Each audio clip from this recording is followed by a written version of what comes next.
ಅವನ ಹೇಳು. ಯಾರತ್ತ? ಅವನ ಮನೆ ಅಂತಲ್ಲ, ಅವನ ಮನೆ ಅಂತಲ್ಲ. ಹಾ ಕೇಳು. ಹಾ ಹೌದು ಚಿಕ್ಕಪ್ಪ, ಆಡ್ಲಿಕ್ಕೆ ಸಹ ಬಿಡುದಿಲ್ಲ. ಹೆಣ್ಣು ಮಕ್ಕಳ ಮೇಲೆ ಕೈ ಮಾಡ್ತೀವಿ. ಅವ್ರು ಹುಡುಗಿ ಹೊಡೆದದ ಪ್ರೇತ ಹೊಡೆದಲ್ವಾ? ಎಂತ ಅವಸ್ಥೆ ಮಾರ, ಅವು ಪ್ರೇತವನ್ನು ಸಹ ಬಿಡುದಿಲ್ಲ. ಅದಕ್ಕೆ ಅವನಿಗಿಂತ ದೊಡ್ಡ ಬೆವರಿಸಬೇಕು. ಏ ನನ್ನ ಭಾವ ಇದ್ದಾರಲ್ಲ ಅಣ್ಣ, ನೀವು ಸಹ ಸ್ವಲ್ಪ ನಾನು ಸಹ ಹೋಗ್ಬೇಕಾ? ನೀವು ಎಂತ ಸಹ ಹೆಚ್ಚು ಕಮ್ಮಿ ಆಗೋದು. ಹೆಚ್ಚು ಕಮ್ಮಿ ಆಗುದಿಲ್ಲ. ಇದು ನಾನು ನಿಂಗೊಂದು 2,000 ರೂಪಾಯಿ ಕೊಟ್ಟದ್ದು ಅದು ನೆನಪುಂಟಲ್ಲ? ಯಾವಾಗ ನಾನು ನನ್ನೊಂದು ಮದುವೆ ಮರ ದಿವಸ ಕೊಡ್ತೇನೆ ಹೇಳಿದ್ದೀನಿ ನೀನು. ನೆನಪುಂಟಂತೆ? ನೆನಪಾಯ್ತು. ಈಗ ನಿನಗೆ ಅಶೋಕ್ ಹಣ ಕೊಡದಿದ್ರೆ ಎಂತ ಮಾಡ್ತೀಯಾ?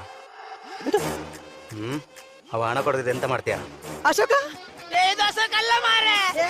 ಬದುಕುದೋರಿನ ನಟದು ತಿನ್ವೆ, ಕಟ್ಟಪೋದು ಕಾಫಿ ತೋಟಡು ಪೆನ್ವೆ, ತಿಳಿಯ ನೀರ ಕೆಂಡಿದು ಪರ್ವೆ, ತಾರಾಯ್ ಬಣ್ಣಂಗಾಯಿ ಕಂಡದು ತಿನ್ವೆ.